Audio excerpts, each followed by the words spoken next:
सभी भक्तों को श्री शिवाय नमस्तुभ्यम। ओम नमः शिवाय।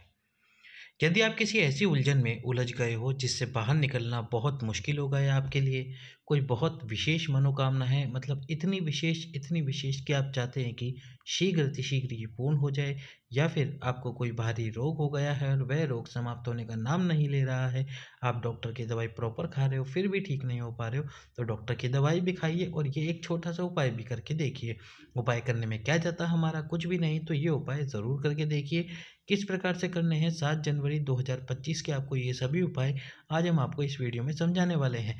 वीडियो को लाइक करके, चैनल को सब्सक्राइब करके वीडियो को अधिक से अधिक लोगों के पास में शेयर कर दीजिए, ताकि आने वाले समय में आपको ऐसी उपयोगी जानकारियाँ मिलती रहे। तो आपको क्या करना होगा, सबसे पहले आपको क्या करना होगा, सबसे पहले तो आपको उपाय करना होगा। यदि आप बहुत ज़्यादा ही उलझन में उलझ गए हो, उलझन सुलझ नहीं रही है, तो फिर आपको ये उपाय ज़रूर करना चाहिए। जब आप भगवान शंकर के मंदिर में जाओ तो जिस भी उलझन में उलझे हो उस उलझन का नाम लो, एक कलश जल लो, और एक कलश जल अपने हृदय की बात, अपने हृदय की उलझन भगवान शंकर के शिवलिंग को बोलो। शिवलिंग के सम्मुख में बोलिए कि हे बाबा, मैं इस उलझन में उलझ गया हूँ, इस समस्या से घिर गया हूँ, मेरी इस समस्या को समाप्त करो। हे तुमरुका जी, हे तुमरुकेश्वर महादेव, मेरी इस समस्या को समाप्त करो। और जो कलश है जिसमें आपके पास में जल है, उससे जल बिल्कुल धीरे धीरे समर्पित कीजिए शिवलिंग के ऊपर। समर्पित करते रहिए। इसके बाद में एक और कलश जल लीजिए और उस कलश से भगवान शंकर के शिवलिंग से फिर से धीरे धीरे धीरे जल समर्पित कीजिए अपनी उलझन को सुलझाने के लिए। उलझन आपकी शीघ्र अतिशीघ्र सुलझ जाएगी यदि आप इस प्रकार तुमरुकेश्वर महादेव के नाम से जल समर्पित करेंगे भगवान शंकर के शिवलिंग पे। दूसरा जो उपाय है वो विशेष मनोकामना पूर्ति उपाय है।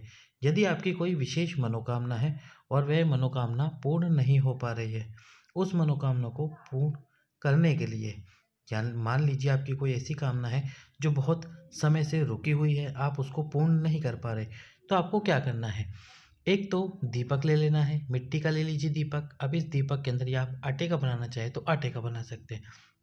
इस दीपक में आपको लंबी बात लगानी है, लेकिन लंबी बात कैसे लगानी है, तो आपको क्या करना है सबसे पहले तो, और जो बात लंबी आप लगाओगे वो मार्केट से बनी हुई, अपने हाथ से बनी हुई बात आपको लगानी है, मार्केट से नहीं, अपने हाथ से बनी हुई लंबी बात।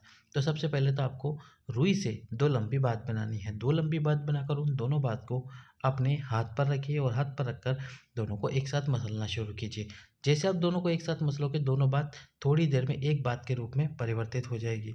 एक बात ये बन जाएगी परिवर्तित होकर, और इसके बाद में जब बात परिवर्तित होकर एक रूप ले ले, तो उस बात को इस दीपक के अंदर लगाइए। उस दीपक को भगवान शंकर के सम्मुख में रखिए। आपकी जो कामना है उस कामना को बोलकर इस दीपक को प्रज्वलित कर दीजिए, यानी कि जला दीजिए। बाबा भोलेनाथ आपकी इस कामना को शीघ्र अतिशीघ्र पूर्ण करेंगे। यदि एक बार में ये कामना पूर्ण न हो तो दूसरी बार तीसरी बार प्रयास ज़रूर करना। एक बार उपाय करके नहीं, 2-3 बार प्रयास ज़रूर करें। अंतिम जो उपाय है वो है रोग मुक्ति के लिए।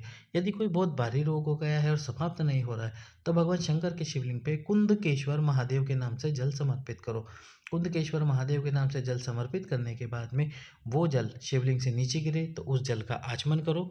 साथ में एक लंबी बात जो आपके हाथ से बनाई हुई हो, रुई की लंबी बात, उसको दीपक में लगाकर अपनी बात, अपनी बीमारी का, अपने रोग का स्मरण करके, रोग और बीमारी का स्मरण करके बाबा से प्रार्थना करके कि मेरे इस रोग को समाप्त कर दीजिए शिवजी, और फिर उस दीपक को प्रज्वलित कर दीजिए। दीपक को प्रज्वलित कीजिए लंबी बात लगाकर, बाबा से प्रार्थना कीजिए आपकी जो रोग है, आपका जो बीमारी है, वह शीघ्र अतिशीघ्र समाप्त हो जाएगी। तो कीजिए 7 जनवरी 2025 के इन उपायों को। सभी भक्तों को हर हर महादेव।